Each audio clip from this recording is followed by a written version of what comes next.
What up, Nunkers? That's what I'm gonna call you guys. Obviously, I haven't made a video in months, maybe. And I was going to, but then I got really busy with school and everything in life and whatnot. Um, and so I'm a week into the summer vacation, and I was like, you know what? I haven't seen a movie in a while by myself in like years. And I was like, what's in the theater? Mandalorian and Grogu? No, thank you. And so I was like, let's pick this one movie, Obsession.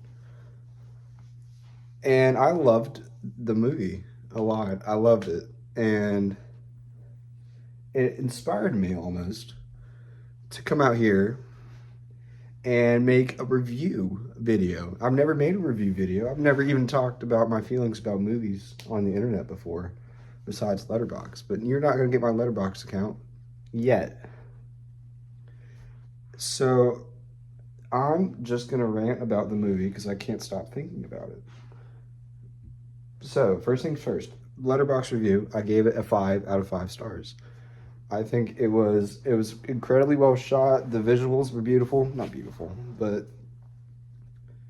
good for an indie film. I think it was an indie film. No, it was Blumhouse. It was Blumhouse.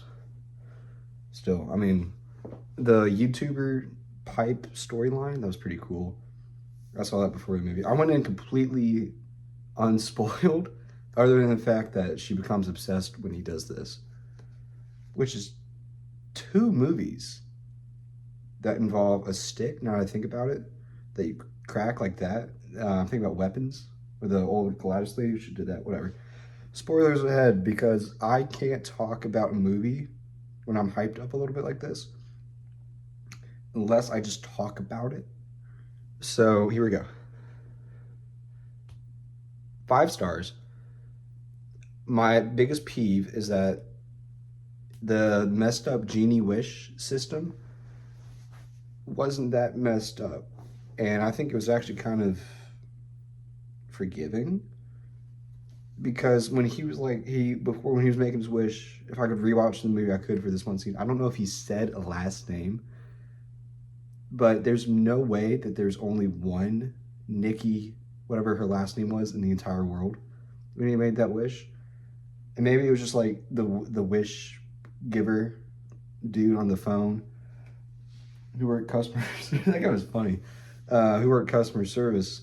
There's no way that like that one Nikki was the one that fell in love with him. Like there's millions of Nikki. Maybe every single one of the Nikkis that were called that last name went and were like going to meet him. But then when he died, spoiler alert, I don't know why you're still watching if you haven't watched the movie already. And he went to go, how can I make this entertaining? Whatever. And so,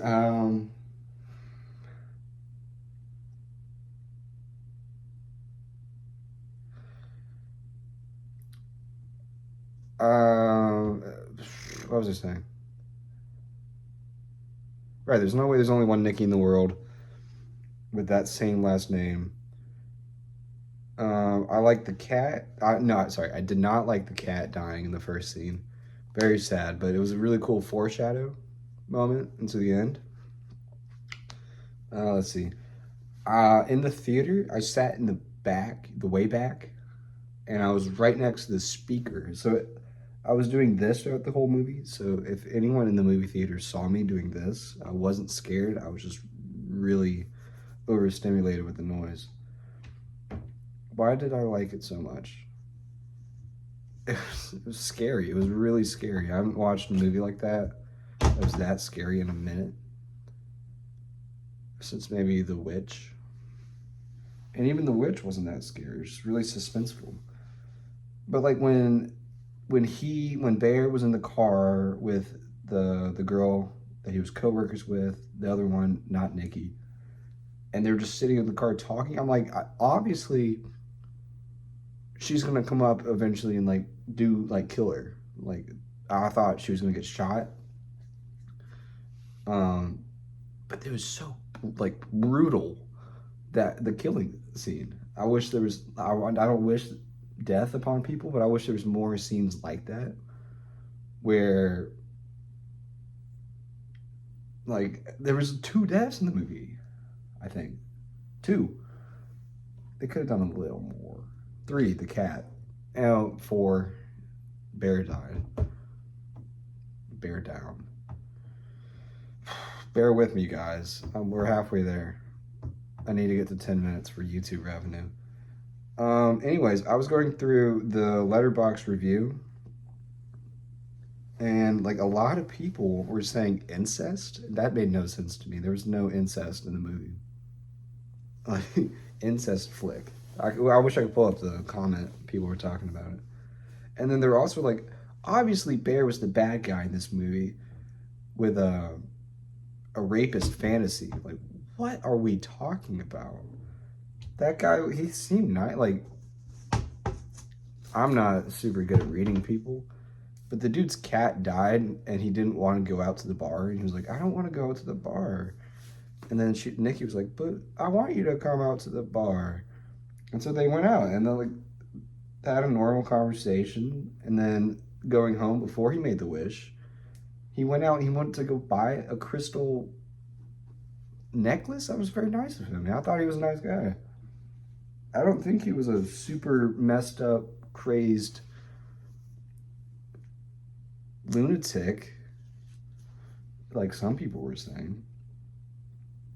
Also, side note, in the theater when Bear's friend, I forget his name, I don't care about his name, but when he came and like he wished for the $1 billion, and then he came to the front door and he was knocking, he was like, Bear, let me in, I got $1 billion. And then the door opened and then Nikki just shot him in the head. I was like, I started laughing. I was like, that's funny. I started laughing a little bit. No one in the theater was laughing. They were all like shocked. They're like, no. And I was like, hi.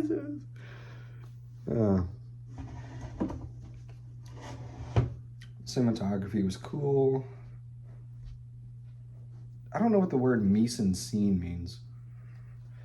Comment down below if you, for some reason, have watched this far into the video. What does mise en scene, what the fuck? I'm getting a call. I'm kind of pissed because now I'm going to have to edit the video. Now that I think about it, I don't really know why I gave it a 5. I think just coming right out of the theater, I was like, that was incredible. Can you see my cup in the background? That's not incriminating. And I was like, that was so incredible. Like, I couldn't really come up with words. And I couldn't, for the life of me, get the song One Wish out of my head by Ray J. And that's what I listened to on the way home. I was like, when you get one wish, blah, blah, blah, blah. I don't think Ray J's a good person, so I don't support his music. Or I don't condone his music. Condone. Obsession 2025, would I recommend? Absolutely. It was incredible. The lead actor, I think her name was Indy, because I thought people were saying indie film, but her name was Indy, was incredible. She was incredible. The guy Bear was really good. There was no like bad acting in the film. The one scene I didn't like was I really don't like awkward scenes. Where and when she like kissed the person to your left, and she was like, oh yeah, let me see. I was just making this face.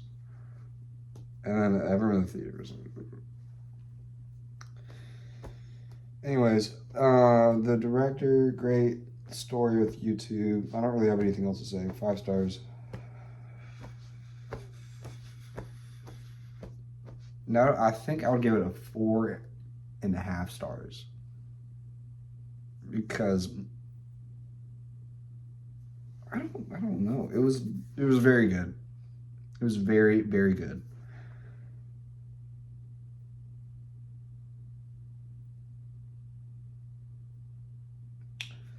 If you want more videos from me, Nunk, I think that's my name.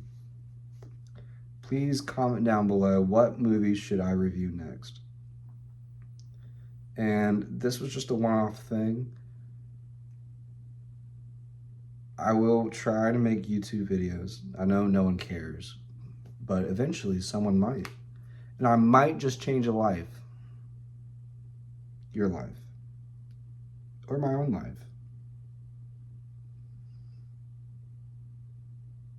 Comment down below. Should I start streaming?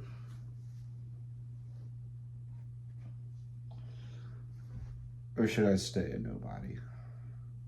Think about it. Shit. I lost my ball. I don't want to do this video anymore. I thought I had so much more to say.